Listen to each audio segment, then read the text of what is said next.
Buset, baru jabat 3 bulan, Ketua DPD Demokrat Kepri serukan mundur massal, perpecahan internal Demokrat auto gurem 2024. Saya besar. Saya nggak tahu kalau akan lahir rezim diktator ini. Sungguh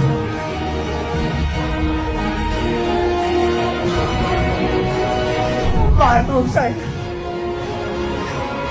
malu.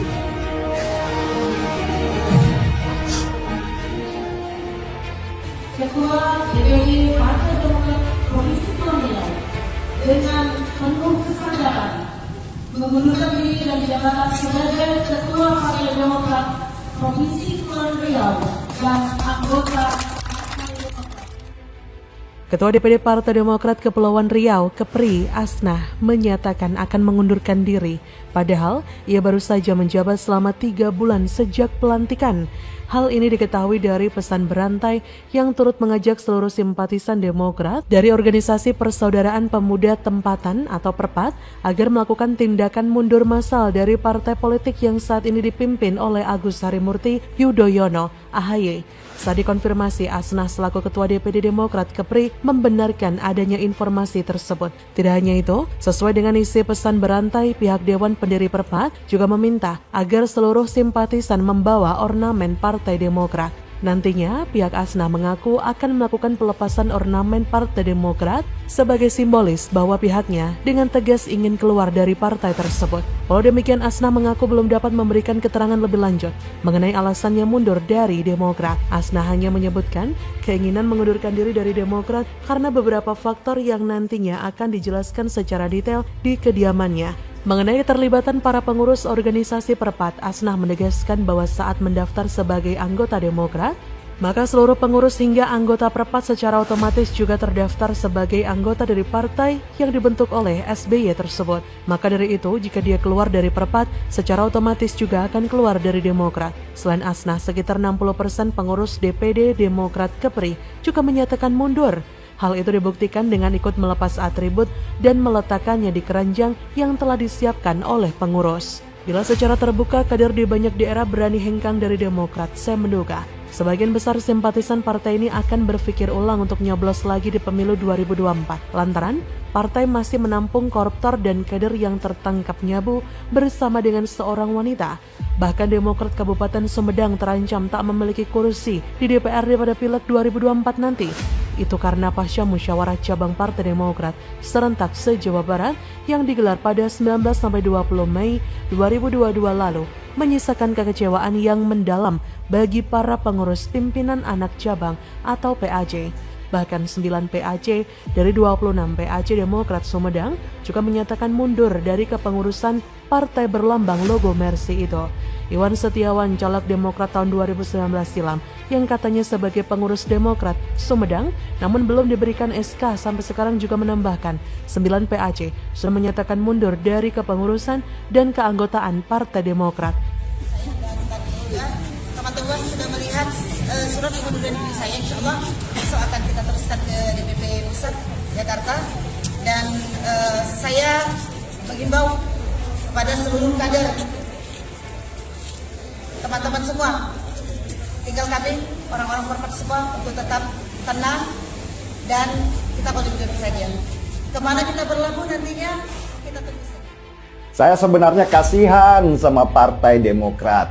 Usaha mereka untuk bertahan pada posisi puncak klasemen partai di Indonesia gagal total. Bahkan mereka terancam ditendang dari klasemen ketika dalam pemilu tahun 2019 lalu. Saya mau memberi sedikit saran pada Partai Demokrat. Gaji deh konsultan komunikasi yang benar. Demokrat kan kaya, masalah anggaran pasti tidak bermasalah. Hal itu menambah keburukan bagi Demokrat Sumedang yang sebentar lagi akan verifikasi parpol di KPU Sumedang. Apalagi pamor Demokrat di Sumedang sedang turun drastis dan menyisakan 2 kursi di DPRD. Lebih lanjut, Iwan mengatakan tidak menutup kemungkinan kalau situasi ini tidak bisa ditangani akan berbuah pengunduran diri secara masif, baik dari kader ataupun mantan-mantan caleg seperti dirinya. Sebab melihat situasi internal partai yang tidak kondusif, bahkan ada yang memprediksi jika situasi ini berkelanjutan, Demokrat Kabupaten Sumedang akan kehilangan kursi legislatif di pemilu mendatang. Melihat rendahnya kualitas kabinet AHY, terutama masih banyaknya permasalahan di internal partai, maka dengan mudah kita bisa menebak akan seperti apa kinerja mereka 5 tahun ke depan. Yang pasti, sesuatu yang berkualitas abal-abal akan membuahkan hasil berkualitas abal-abal pula. Salah satunya adalah Demokrat yang kemungkinan besar akan nyungsep pada pemilu 2024 nanti. Bagaimana menurut Anda?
Negara rugi 6,9 triliun rupiah akibat korupsi yang dilakukan Krakatau Steel di masa SBY berkuasa. Gila benar, BUMN diobral. Saat ini Kejaksaan sedang fokus dalam penanganan beberapa penyidikan perkara tindak pidana korupsi. Salah satunya yaitu perkara dugaan tindak pidana korupsi pada proyek pembangunan pabrik Bespur Komplek atau disingkat dari BFC oleh PT Krakatau Steel pada tahun 2011. Kasus posisi perkara ini pada tahun 2007 PT Krakatau Steel PT KS menyetujui pengadaan pembangunan pabrik Bespur Komplek dengan kontraktor pemenang adalah MCC Seri Konsorsium dan PT Krakatau Engineering. Krakatau Engineering ini adalah anak perusahaan dari PT Krakatau. Penyidik melakukan penggeledahan dari kemarin siang sampai dengan pukul 3 dini hari ini di satu lokasi. Jadi lokasinya di komplek kantor pusat PT Krakatau Steel, tapi di lokasi tersebut selama sekitar 12 jam penyidik menyisir 6 ruangan. Ada data barang bukti elektronik yang kami sita dari lokasi tersebut. Seperti dilansir dari Terkini ID, Kejagung telah mengusut dugaan kasus korupsi pada proyek pembangunan pabrik Blast Furnace Complex BFC oleh PT Krakatau Steel pada 2011 silam. Kasus korupsi tersebut menyebabkan negara rugi hingga 6,9 triliun rupiah. Hal ini pun disampaikan oleh Jaksa Agung ST Burhanuddin. Kata Burhanuddin dalam rilis video press conference-nya pada Senin 18 Juli, diduga kerugian keuangan negara yang timbul sebesar 6,9 triliun sesuai dengan pembiayaan yang dikeluarkan oleh konsorsium Himbara. Kasus dugaan korupsi ini berawal ketika perusahaan industri baja yang pertama di Indonesia, Krakatau Steel, melaksanakan proyek pembangunan pabrik tersebut pada 2011 hingga 2019. Pabrik tersebut nantinya akan memproduksi besi cair memanfaatkan bahan bakar batu bara. Menurut berita yang dilansir dari Berita 1, Direksi PT Krakatau Steel pada 2007 menyetujui pembangunan pabrik BFC dengan bahan bakar batu bara berkapasitas 1,2 juta ton per tahun. Awalnya, nilai kontrak pembangunan pabrik yang dilaksanakan dengan sistem terima jadi tersebut sekitar 4,7 triliun. Namun pada akhirnya terungkap bahwa angka tersebut membengkak menjadi 6,9 triliun. Dari dugaan kasus tersebut, Kejagung telah menetapkan 5 orang tersangka.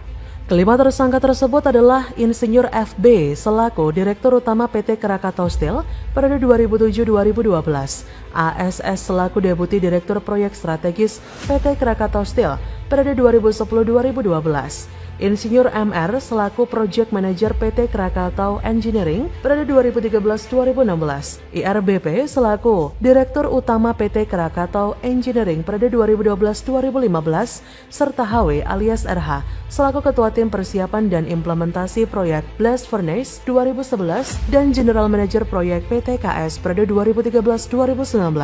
Para tersangka itu dijerat dengan pasal 2